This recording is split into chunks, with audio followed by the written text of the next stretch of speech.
Empate com gosto de derrota, empate difícil de aceitar e na conta da arbitragem, além do Kaká ter dado motivo desnecessariamente.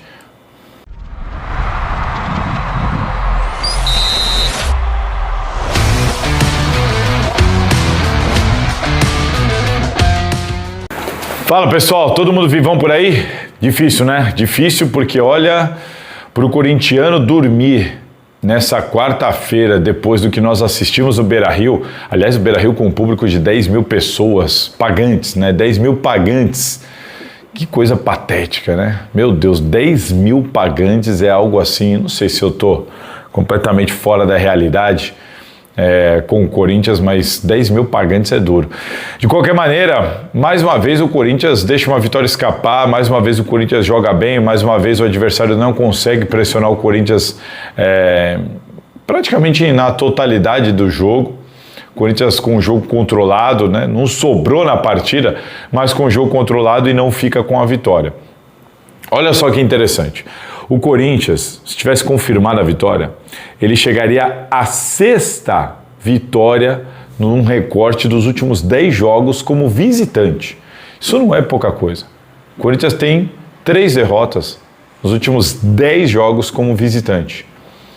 E de novo, a gente viu o Corinthians se comportar bem, controlar a partida, criar possibilidades para sair na frente e dessa vez concluir uma dessas oportunidades em gol, na verdade foram 2, né?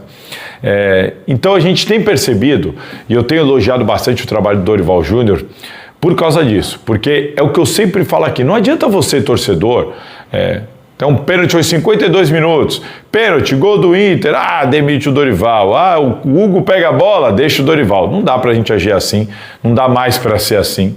O futebol precisa ser analisado e avaliado de acordo com as responsabilidades individuais. Isso que eu sempre prego aqui. E para mim é isso. O Dorival, ele erra, como todos os técnicos erram, né? O Abel Ferreira, para muita gente, é o melhor técnico do Brasil e erra também. E tantos e todos outros técnicos que também erram. O Ancelotti erra, todo mundo erra. Então, o Dorival Júnior, ele comete os erros dele. Só que eu não consigo imputar a ele a responsabilidade por o Corinthians estar nessa situação delicada do Campeonato Brasileiro como está hoje. Muito por causa do que compete ao trabalho dele. O Corinthians, de novo, cara, o Corinthians fora de casa, tudo bem, o Inter faz gol em quase ninguém, toma gol de todo mundo, Beira-Rio vazio, enfim, era um adversário para o Corinthians realmente ir lá jogar bem e ganhar. Só que isso nem sempre acontece, como a gente viu contra o Lanterna Sport. Só que na grande maioria das vezes, o Corinthians tem se comportado bem. Eu tenho percebido dinâmica tática, são 3 zagueiros, ora puxa o Ranieri, ora joga com linha de 3 mesmo, ora puxa o Anrileri, e é o Breno Bidon de meio, é o Breno Bidon de segundo homem, é desfalque pra caramba, é a necessidade de rodízio, como aconteceu nessa quarta-feira, e você tem percebido um Corinthians organizado, um Corinthians que triangula, um Corinthians que cria possibilidades de gol, um Corinthians que tem tomado menos gols, um Corinthians que tem tido nos jogos o controle suficiente e as criações de oportunidades de gol suficientes para vencer as partidas. É por isso que eu sempre tenho levado mais elogios do que críticas ao trabalho do Dorival Júnior, porque aí entra a responsabilidade dos atos de cada um. Contra o Flamengo, foram 5 oportunidades de gol claras, 5 oportunidades claras de gol no primeiro tempo. E o Corinthians conseguiu não converter nenhuma, incluindo aquele pênalti ridículo do Yuri Alberto. Aí o time não ganha o jogo, o Dorival. Não é, meu. Ele pode ter errado uma coisa aqui ou ali, como por exemplo a saída do Guinegão, que eu critiquei, mas são críticas pontuais, a gente não vai concordar com tudo. Agora, imputar a responsabilidade destes resultados nas costas do Dorival, isso aí eu discordo assim completamente. Não sei o que você pensa, manda aqui nos comentários, mas eu discordo completamente. Ele tem responsabilidade? Tem.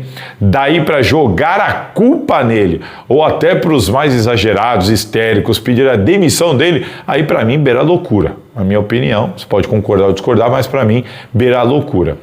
O Corinthians hoje no primeiro tempo, e o Corinthians precisou fazer rodízio. O Corinthians não consegue emendar uma sequência com com o time, repetição de escalação. Isso tem a ver com condição física dos jogadores, fato. O Dorival não vai colocar um cara se o cara não tem condição. E essa condição de jogo é dita pelo jogador, é dita pelo exame que é feito, é dita pela avaliação dos desgastes, é assim que rola. Se o Dorival não colocou porque tem algum problema de desgaste, é porque tem. Agora, é muito problema, né? Esse elenco, de fato, me parece um elenco frágil. Um elenco que tem dificuldade de suportar essa sequência de jogos, que se machuca em demasia. É um elenco, me parece frágil, fraco na questão física. E não acho que isso tenha a ver com um trabalho individual lá, não acho que isso tenha a ver com a comissão técnica. Acho que é perfil, de fato, desses jogadores. Olha o Tchoka. Tchoka é jovem, não vinha jogando. Atuou contra o Flamengo, foi substituído e hoje não tinha condição de jogo. Cara, é duro, né? Enfim, estou falando isso porque a gente viu o Corinthians utilizar em algumas posições o terceiro reserva.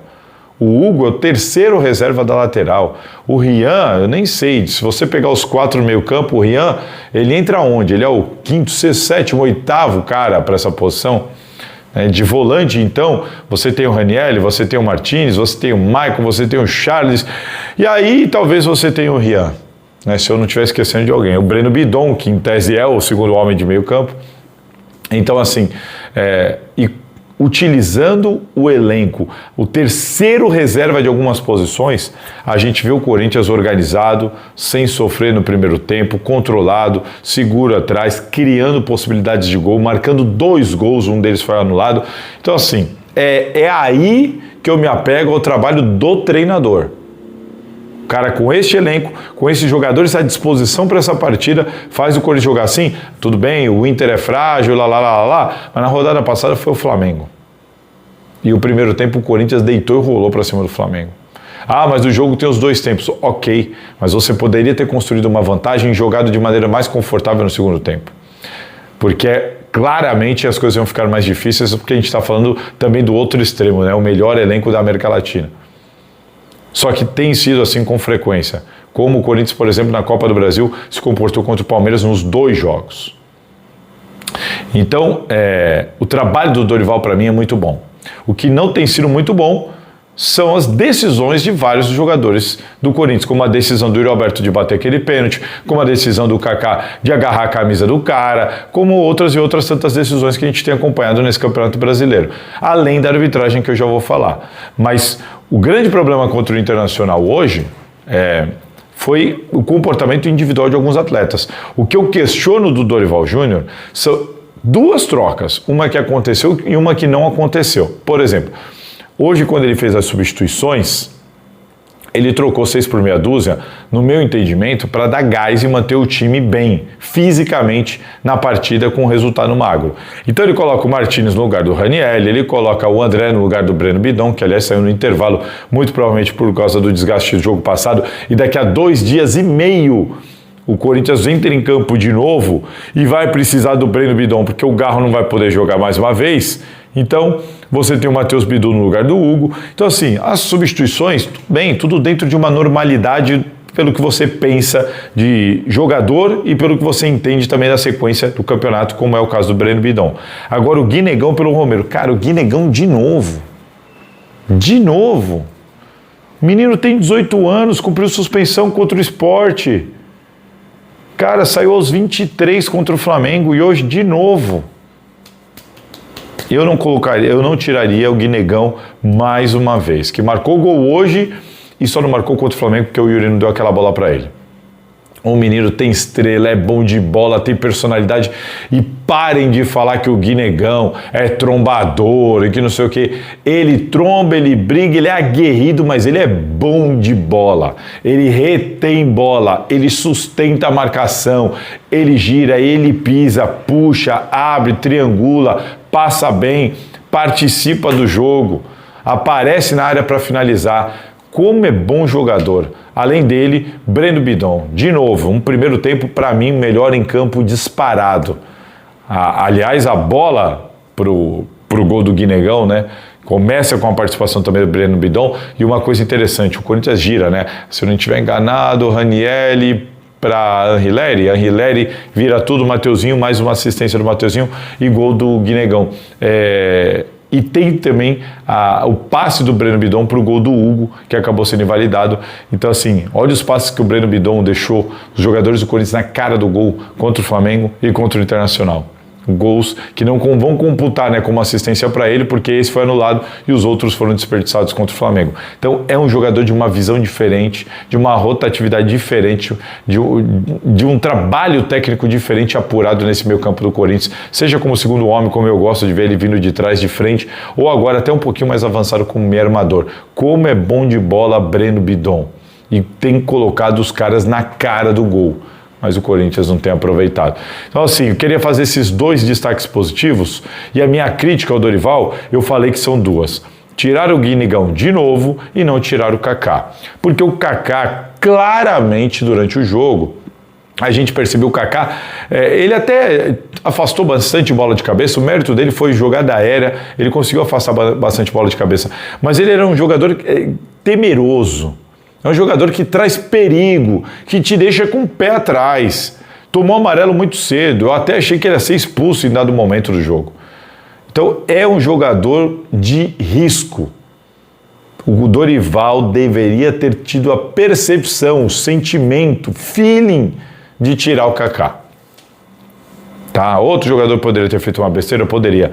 Mas o Kaká precisava ter sido substituído. Estava claro, eu achava que ele ia ser expulso. Eu tinha para mim que ele ia ser expulso a qualquer momento. Kaká que xingou a mídia, né? Falou demais, não tem moral para falar nada, como ninguém deveria ter falado o que ele falou, até por uma questão de respeito.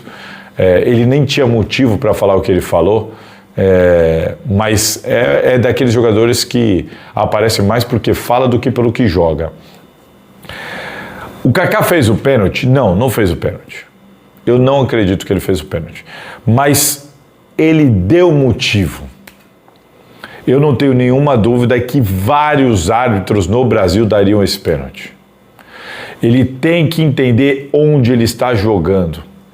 Aqui no Campeonato Brasileiro, o cara meter a mão nas costas do adversário e agarrar igual ele fez é motivo para vários árbitros darem o pênalti.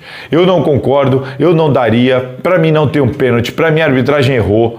Tá? É bom destacar aqui, Rodrigo José Pereira de Lima é o árbitro, Gilberto Rodrigues Castro Júnior era o VAR. E quando você analisa o vídeo do VAR, fica pior ainda, porque o VAR diz o tempo inteiro que não tem impacto, que não vê impacto na jogada. Depois ele muda de opinião e diz que vê impacto.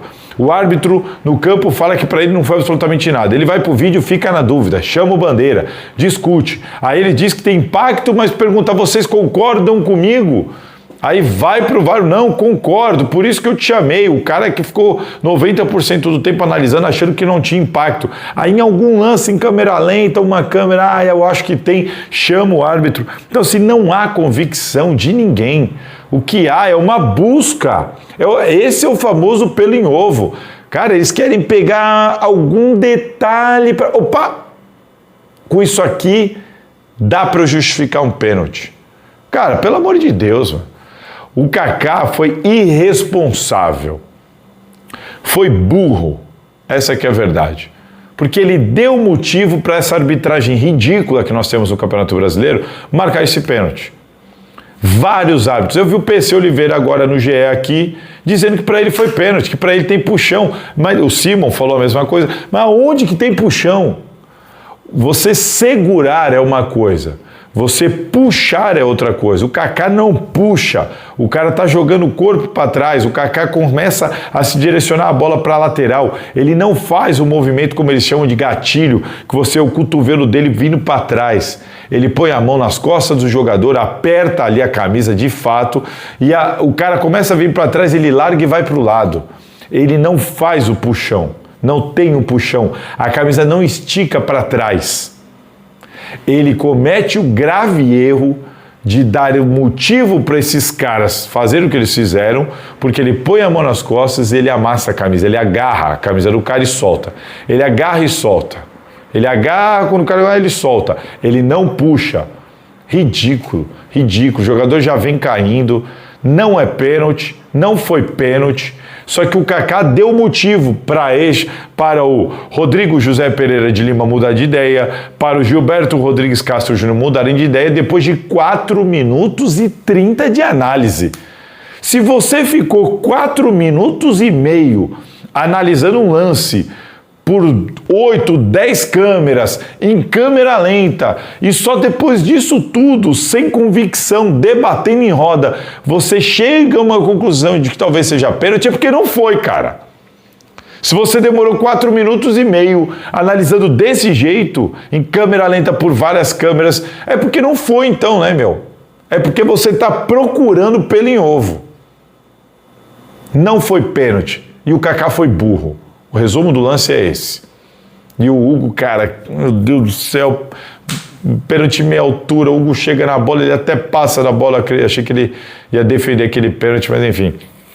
Mas é um absurdo, arbitragem ridícula, mas para mim, os 2 erros anteriores são muito piores do que o pênalti. Que o pênalti, ele gera o gol de empate no último lance, mas o árbitro permitiu a cobrança de lateral por quê? Por quê? Tudo bem, tem o erro do Corinthians, o Romeu tenta dar uma bola de calcanhar, o Corinthians não afasta a bola, tudo bem, faz parte, tá errado, mas por que o árbitro permitiu a cobrança de lateral? Ele deu tempo de acréscimo, não aconteceu nada nesse período, a bola sai para lateral, ele tá com o apito na boca, e por que ele permitiu a sequência do lance? Não tem explicação. E para mim o pior de tudo, pior de todos os erros, é o do impedimento no segundo gol do Corinthians. O Corinthians iria para o intervalo com 2-0, meu amigo. Com o Inter nessa draga, com 10 mil pagantes no Beira-Rio. Seria uma situação completamente diferente, muito mais confortável. Aí eu acho que é um erro assim, sem justificativa. Aí não tem essa de que o fulano deu motivo, é um lance que vai dar discussão. Não tem discussão. O Hugo não estava impedido. O Hugo não estava impedido. Você tem as linhas, aliás, decidiram rápido, botaram o jogo para correr sem ninguém assistir, nem no estádio, nem na televisão. Foi aparecer depois. E aí, quando me coloca as linhas, não dá para ver a diferença entre a linha amarela e a linha azul. Aliás, você nem consegue ver a linha azul, nem a linha vermelha. Perdão, eu falei amarela e azul. É vermelha e azul. Você nem consegue ver a linha vermelha e a linha azul. Você não vê nenhuma das duas. Por quê? Porque elas estão sobrepostas. E quando elas estão sobrepostas, a tonalidade da cor muda, fica uma coisa meio escura, meio roxa. Você não vê a linha azul nem a linha vermelha. Você só vê uma linha escura porque elas estão sobrepostas. É um lance de mesma linha. Não tem impedimento, mas não é uma opinião. Isso está comprovado pelo VAR. A imagem que nós temos está aí no meu Instagram. A imagem comprova que ele não estava impedido. E esse lance para mim é loucura total. O gol do Hugo ter sido anulado é um absurdo, porque a imagem do VAR comprova que ele não estava impedido. E ele deu lá impedimento. Aí você olha a imagem, cadê a linha vermelha e cadê a linha azul? Cadê a separação delas? Elas estão claramente sobrepostas. O Hugo estava na mesma linha do último defensor do Internacional de linha. O gol dele foi legal e seria 2-0 para o Corinthians. Um Corinthians que, como bem disse o Dorival, são 14 reversões de lance de VAR. É inacreditável como estão tirando pontos do Corinthians nesse Campeonato Brasileiro. Como estão errando contra o Corinthians nesse Campeonato Brasileiro. Como é que o VAR Gilberto Rodrigues Castro Júnior me demora 4 minutos para chegar à conclusão de que viu alguma coisa para dar um pênalti. E o lance do impedimento, ele constata que aquilo foi impedimento depois a gente assistir as linhas sobrepostas.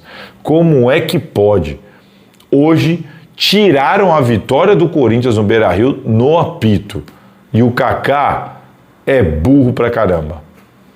Basicamente é isso. Porque o Corinthians jogou bola, o Corinthians controlou o jogo, o Corinthians estava todo desfalcado, o Corinthians teve que rodar o elenco, rodar os reservas. Mesmo assim o jogo estava controlado, era segurar 1-0, mas o Kaká é burro, põe a mão nas costas do cara mesmo assim, e dá motivo para esses também, não quero aqui nem falar mais o que eu penso, mas para esses caras do apito aí enxergarem um pênalti depois de quase 5 minutos, forçarem a barra e anularem um gol de uma maneira assim também sem explicação do Corinthians. Assim, empate doído que deixa o Corinthians numa situação bem complicada de tabela, muito perto do Santos na tabela de classificação. O Santos que empatou na Vila Belmiro. Daqui a 2 rodadas é Santos e Corinthians na Vila Belmiro e o Corinthians tem Dorival Júnior, porque o Dorival tomou amarelo, ia ter que cumprir suspensão, só que depois ele tomou o vermelho. Então vai ter que cumprir 2 jogos. Está fora contra o Mirassol e está fora contra o Santos. E o Corinthians pega o Mirassol, que é um adversário muito difícil. O Corinthians jogar sem ganhar na Neoquímica Arena 7 partidas. Vai ter o Yuri Alberto de volta, deve ter o Memphis Depay de volta. O André Ramalho talvez volte, o Garro ainda não. Mas vai ter que mostrar resultado. Vai ter que mudar isso. E vamos ver, porque contra o Santos vai ser o famoso jogo de 6 pontos, jogo decisivo, fora de casa, sem o técnico do Corinthians nessa partida. Diz aí o que vocês acham, mas resumindo, é isso. Que resultado, hein? Em Oures, tá difícil. Bora lá, se cuidem, deixa o like aqui, deixa o seu comentário, inscreva-se no canal e aquele abraço. E aí, curtiu? Bom, já deixa aqui nos comentários então a sua opinião, se inscreva e compartilhe esse vídeo. E ó, fica de olho, porque sempre vai ter conteúdo interessante para você aqui na Salazar TV.